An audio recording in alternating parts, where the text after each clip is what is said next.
তুই তাহলে ঘাট ধরেই কাট, আমি ওই পাড়ের থেকে সাঁতারটা কেটেই আসি। গুলটে গুলটে, ওই দেখ পুঁটি আসছে। ভালোই হলো, পুটির সঙ্গে তাহলে সাঁতারের একটা রেস হয়ে যাবে। না রে, সঙ্গে ওর ভাই দুটো আছে। তাতে কি? ওর ভাই দুটোকে তো চিনিস না, ঠিক বাড়িতে গিয়ে বলে দেবে পুঁটি পুকুরের ওই পাড়ে গেছে। ওর ভাই দুটোকে একদিন এমন টাইট দেবো না। কি রে, কাকে টাইট দিবি? ওর মাথার স্ক্রু গুলো রে। দিদি, গুলটে দাদার সঙ্গে সাঁতারে রেস দিবি না কিন্তু। দিলে কিন্তু বাবাকে বলে দেবো। এই, তোরা ওকে ভয় দেখাচ্ছিস নাকি? আহ, থাম তো তোরা। কি পুকুরের মাঝখানে একটা কি ভেসে আছে না? ঢিল ছুড়বো? ছড়ো ছড়ো। একটু রে, ও তো গোপাল দাদু। হ্যাঁ রে, একটু দম বাড়ানোর ব্যায়াম করছিলাম। গোপাল দাদুকে যখন পেয়েছি তখন আর গল্প না শুনে চান করছি না। হ্যাঁ, ভেজা গায়ে গল্প শোনাতে বসে সর্দি লাগাই আর কি। তাহলে কখন শোনাবে? বিকেলে বিকেলে। বিকেলে গল্প, বিকেলে গল্প। দারুণ মজা হবে।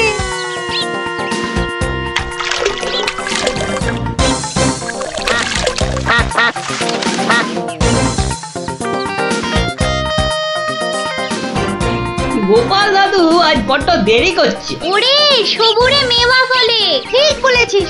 আচ্ছা পুঁটি, তুই বইয়ের ওই প্রবাদ বাক্যের জায়গাটা খুব ভালো করে পড়েছিস না রে? আওয়াজ শুরু করলি তো, সব সময় পড়া পড়া। ওই তো গোপাল দাদু।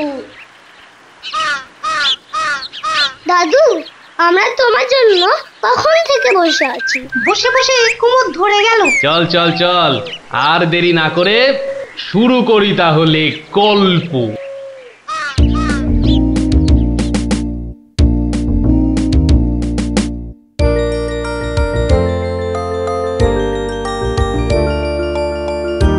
আজ বেশ চমৎকার হাওয়া দিচ্ছে। সত্যি তাই, আমার বেশ খিদে খিদে খিদে খিদে খিদে খিদে পাচ্ছে। তোমার সব সময় খাই খাই। তাহলে আমি এখন যাই। এই গাছের তলায় একটু দাঁড়াই। আমি বরং গাছের বাঁদরটাকে তাড়াই। হ্যাঁ, এই তোমার উচিত কাজ। আজ দারুণ হয়েছে আপনার সাজ। তখন থেকে দেখছি তোমার ছন্দের টুকুট। এই যা, বাঁদরটা নিয়ে গেল আপনার মুকুট। এবার কি হবে? আমার আমার মুকুট নিয়ে এসো, যেভাবে পারো। এই এই দে দে মহারাজের মুকুট, দে দে বলছি। কি মন্ত্রী, এই যে ভয়ানক দুষ্টু বাঁদর। এভাবে হবে না মহারাজ, ওকে বন্ধুর মতো করে বোঝাতে হবে। আমার তো কখনো বাঁদর বন্ধু ছিল না, কি করে বোঝাবো? আচ্ছা, আমি বোঝাচ্ছি। ওরে ওরে পুচু মুচু কচু, বাবাটা বাবাটা, সোনাটা, মনটাটা, আমার মনটাটা, আমার পুকুটা মুকুটা দিয়ে দাও সোনা মানা, দাও মানা, দাও দাও মানা সোনা, দাও।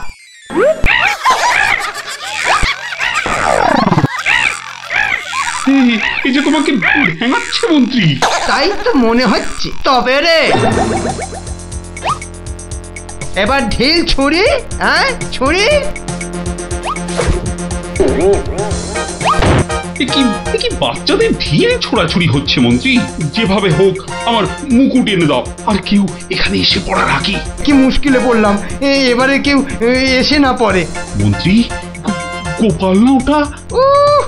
যেখানে বাঘের ভয় সেখানেই সন্ধে হয়। তুমি কি গোপালকে বাঘ মনে করছো নাকি? না না, বলছি গোপালের চোখে এই ঘটনা পড়লে লজ্জার আর শেষ থাকবে না। তার বলতে শেষে কিনা মহারাজের মুকুট বাঁদরের মাথায়।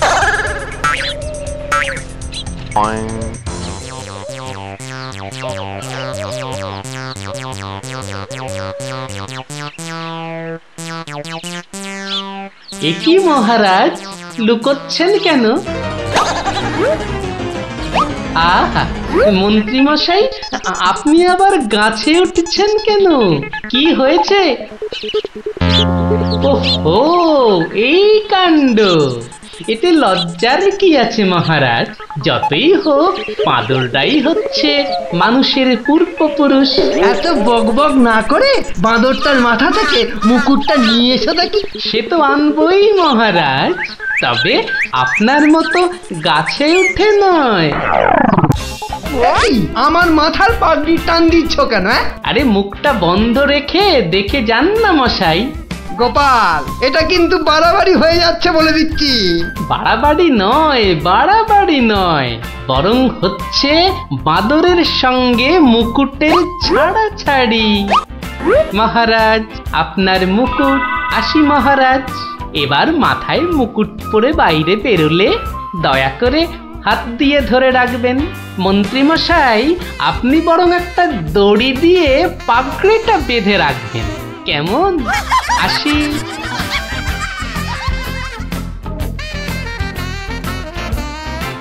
কিভাবে গোপাল বলল দেখলেন মহারাজ? শুধু দেখিনি মন্ত্রী, শুনেওছি।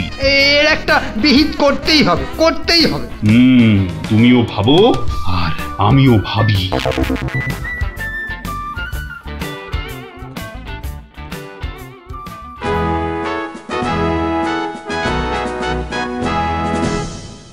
আমি ভাবছি একটা কথা। কি কথা মহারাজ? আচ্ছা, গোপাল এখনো আসেনি তো? না মহারাজ। তাহলে বলি শোনো, একটা দারুণ বুদ্ধি মাথায় এসেছে। বলে ফেলুন মহারাজ। বলবো তো বটে, তো ভাবছি। আবার কি ভাবছেন মহারাজ? ভাবছি যা ভেবেছি তাতে গোপাল জব্দ হবে তো? তা যা বলেছেন মহারাজ, আসলে গোপাল হচ্ছে পাঁকাল মাছের মতো। এই ধরবেন ও দেখবেন সুরুত করে পিছলে বেরিয়ে গেছে। তাই ভাবছি, মানে শেষ রক্ষা হবে তো? আবার ভাবছেন মহারাজ? না না, অনেক ভেবেছি, আর একদম ভাববো না। তাহলে মহারাজ যা ফোন দিয়ে এঁটেছেন সেটা কি করবেন? তোমার উপর প্রয়োগ করে দেখাবো যত সব। আগে গোপালকে আসতে দাও, তারপর আস্তে আস্তে সইয়ে ওকে আমি জব্দ করব। ও গোপালের কথা ভেবে না আমার এখনই দারুণ আনন্দ হচ্ছে। কি নিয়ে মহারাজ মন্ত্রীর কানে গুজুর গুজুর করছেন? দেখতে হচ্ছে।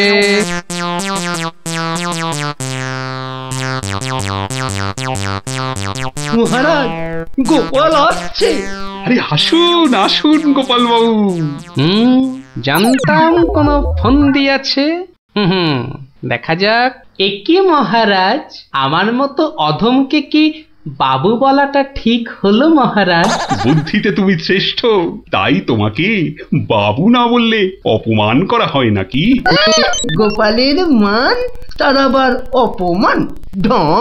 মহারাজ, এই ছোট্ট একটা বলের মতো মানুষের যখন মানই নেই, তখন আবার অপমানের কথা আসছে কেন? ইস, তোমার যখন পছন্দ নয় তখন তোমাকে গোপাল বাবু বলবো না, কিন্তু তাহলে কি বলবো? কেন মহারাজ? ও তো আমাদের শুধু গোপাল নয়, একেবারে নাড়ু গোপাল। বাবা মন্ত্রী, এই এতক্ষণে একটা ঠিকঠাক কথা বলেছ। নাড়ু গোপাল? তা বাবা নাড়ু গোপাল, কাল রাতে একটা স্বপ্ন দেখেছি, আর সেই থেকে আমার ভাবনার আর শেষ নেই। কেটে গেছে তো কালকের রাত, স্বপ্ন তাহলে আপনার নষ্ট ভাত। স্বপ্নটা যে মনের কোণায় বারবার উঁকি মারছি। তাহলে মনের কোণের দরজাটা বন্ধ করে দিন। বলছো বটে, কিন্তু তোমায় যে না বলে স্বস্তি পাচ্ছি না। তবে ঝেড়ে কাশুন মহারাজ। মহারাজের সর্দি হয়েছে নাকি যে ঝেড়ে কাশতে বলছো? মানে ওই স্বপ্নটাকে আর উঁকি মারতে না দিয়ে পুরোপুরি বাইরে আসতে বলুন। ও হরি, এই ছিল মনে? ও, তুমি তাহলে আমার স্বপ্নটা কি তা জানতে চাইছো? ভেবে দেখো গোপাল, শব্দ শুনে যদি সবাই হাসে তাহলে কিন্তু লজ্জা পেতে পারবে না। আমার নাম গোপাল, লজ্জা করার আছে কি আমার কপাল? শুরু করুন মহারাজ, শুরু করুন। স্বপ্নটা হলো একটুখানি মহারাজ। কি হলো? কিছু না মহারাজ, আসলে এটা তো স্বপ্ন, তাই চোখ খুলে শুনলে ঠিক বুঝতে পারবো না। তাহলে কি করে শুনবে? তাই আমি চোখ বুজে আরাম করে শুয়ে মহারাজ। তাহলে শুয়ে পড়ো। যতই হোক আপনি স্বপ্ন দেখেছেন পালঙ্কে শুয়ে, তাই বলছি ওই নিদেন পক্ষে অন্তত একটা খাট যদি পেতাম। যত সব। এই কে আছো, একটা খাট নিয়ে এসো।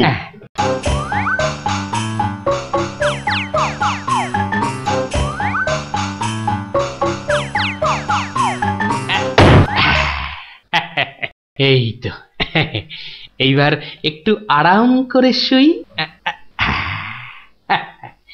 এইবার বলুন মহারাজ। আমি আর তুমি একটা সরু পথ দিয়ে হাঁটছি। মহারাজ এক মিনিট। কতটা সরু মহারাজ? ওই মন্ত্রী মশাইয়ের শরীরের মতো নাকি? বাহ, কথা বলো না, স্বপ্নের ঘোরটা কেটে যাবে। ঠিক আছে, বলুন। পথের দুধারে দুই দিকে। আচ্ছা, তারপরে ঘটলো এক বিচ্ছিরি ঘটনা। যা গোপাল, কথা বলো না, স্বপ্নটা ভেঙে যাবে। বলুন মহারাজ। ব্যাস, আমরা পড়ে গেলাম। কোথায় মহারাজ? আপনি কি পড়েছেন? তাহলে আপনিও কথা না বলে চুপ করে শুনুন। একসাথে তো মহারাজ? না না, তুমি একটা দিঘিতে আর আমি অন্যটাতে। আপনি যেটাতে পড়লেন সেটা ছোট না বড়? গোপাল, কথা না বলে শোনো। বাহ, এই না হলে আমার মন্ত্রী, যেন আমি যন্ত্র আর তুমি যন্ত্রী। ছোট বড় জানি না, শুধু এটুকু দেখলাম, আমি যেটাতে পড়লাম সেটা ক্ষীরের দিঘি, আর তুমি যেটাতে পড়লে সেটা হলো গুয়ের। বলেন কি মহারাজ, গোপাল একেবারে গুয়ের দিঘিতে? তাই তো বলছি, কি বিচ্ছিরি ব্যাপার। গোপাল এবার মোক্ষম জব্দ। গু কথাটা শুনতে ভারী মন্দ। একে একটা অন্য নাম দিলে হয় না মহারাজ? দিন না সভাকবি, আমারও কেমন গু নামটা কানে বড্ড লাগছে। তাহলে বরং বলি, গোপাল গিয়ে পড়িল মলের দিঘিতে। মলের দিঘিতে? আচ্ছা মহারাজ, মল কি নরম ছিল না শক্ত? নরম না শক্ত? গোপালই ভালো বলতে পারবে যে মলটা কিরকম ছিল। ব্যাস, এরপরেই আবার ঘুম গেল ভেঙে। কই গোপাল, এবার চোখ খোলো, মহারাজের স্বপ্ন যে ভেঙে গেল। কি গোপাল, একেবারে চুপ মেরে গেলে যে? লজ্জায় গোপালের মুখ চোখ সব বন্ধ। আমার স্বপ্ন যে এখনো শেষ হয়নি মহারাজ। তাই নাকি? হয়েছে গোপাল, হয়েছে।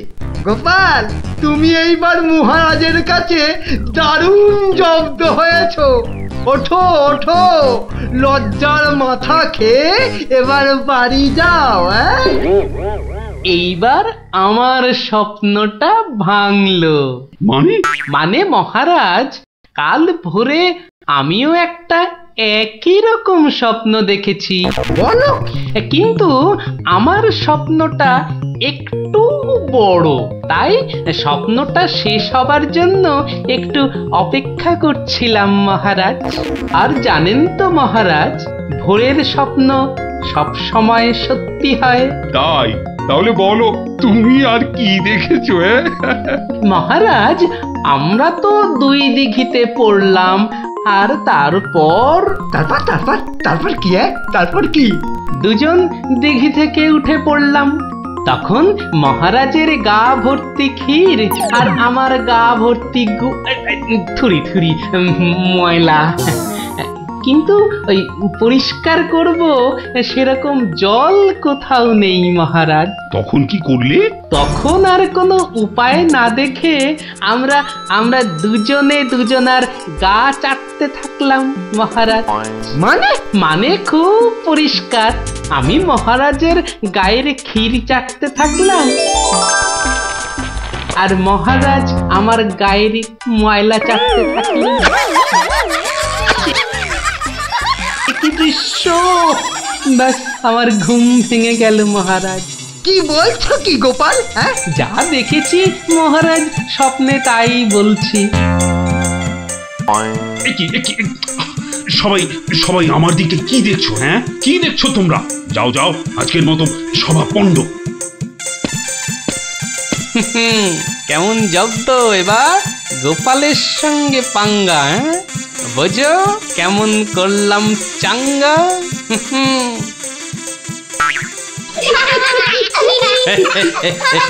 এই জন্য বলি, করতে গেলে ফাইট হতে হবে টাইট, বুঝলি?